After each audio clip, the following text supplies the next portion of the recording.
आज दुनिया में गृहस्थी की नींव हिल रही है। भवनों की नींव हिलती है जब भूकंप आते, झटके आते हैं। क्या हो सकता खतरा देख के लोग भाग खड़े होते हैं जान बचाने को। आपको नहीं लगता है परिवार की नींव हिले, पति पत्नी का सुपारी दे के मर्डर करा दे, या पत्नी प्रेमी से मिलके मर्डर करा दे, जीवन कितना तनावग्रस्त हो जाए, खुद ही सुसाइड कर ले। आज गृहस्थी की नींव कैसे हिल रही है, किस कारण से हिल रही है, हम इसकी चर्चा करते हैं। देखो, एक बात बताएं, जिसकी सफल सुखद गृहस्थी उसके जीवन में है मस्ती, और उसकी समाज में है हस्ती। यदि कुछ खोकर शांति मिले तो समझो सस्ती।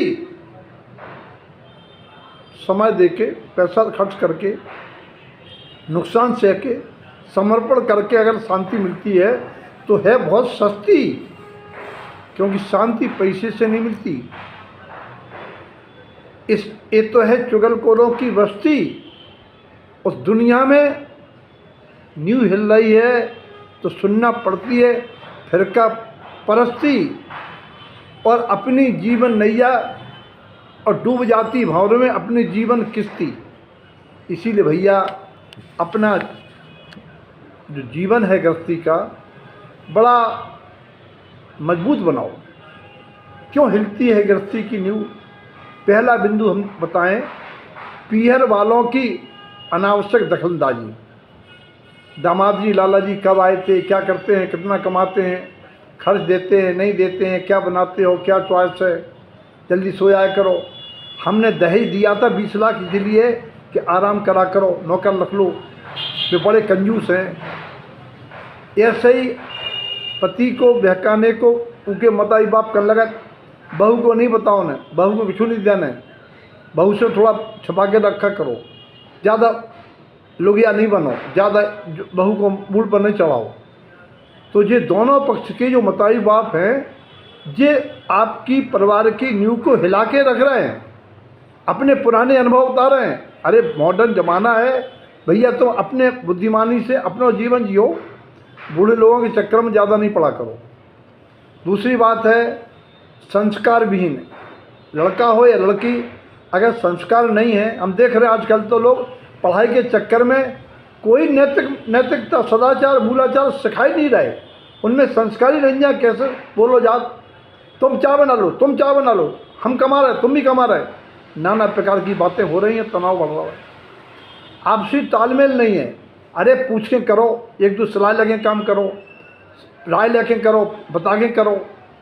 और बहुत बड़ी प्रॉब्लम है जुबान दराजी, तू तड़ाक बोलना, भी एक कह रहा है तुम दो कह रहा है, दो कह रहा है, चार कह रहा है, कैसे शांति मिले।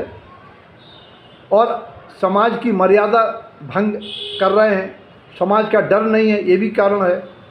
और आधुनिकता का आडंबर, पति चाहता है मेरी पत्नी बॉब कट पहन के हाफ कपड़े पहने, मैडम चाहती हैं कि नहीं हम तो लड़की जैसे बन के रहें, पति को नहीं पसंद है, किटी पार्टी में जा रही हैं मॉडर्न बन के रह रही हैं, अध नग्न वस्त्र पहने हैं, कपड़े तन पे नहीं है, पति बुरा लग रहा है, टोक रहा है, घर में तनाव हो रहा है।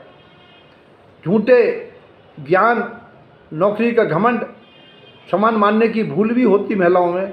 हम क्या कम है, बराबर का दर्जा सरकार ने दिया है। अरे भैया बहनों, तुम पुरुष के बराबर नहीं कर सकती, कुदरत में कमी दी है, कुछ अधूरी है नारी बिना पति के। और एक समस्या और है, अपनों से ज़्यादा दूसरों की राय लेना, बेहंसी उड़ाने को, नारदी करने को, आपके घर को बर्बाद करने को तुले रहते हैं बंदर बांट करके। परिवार से कटना, दूसरों को टाइम देना और दूसरों में रुचि लेना। दूसरे से घंटों बात कर रहा है, पति से बात करना नहीं चाहती, पति दूसरों से बात कर रहा है, पत्नी के पास टाइम नहीं है। ये सारी समस्या, ईगो, बहुत समस्याएं हैं। अब कहाँ तक गिनाएं। आप समझदार हो, विचार करियो भैया, अपनी परिवार की गृहस्थी की नींव मजबूत रखियो तो जीवन सुखी रहेगा, बच्चे भी संस्कारित होंगे, नहीं तो बच्चे बर्बाद होंगे, खुद तनाव में रहोगे। अपनी गृहस्थी की नींव मजबूत रखना है।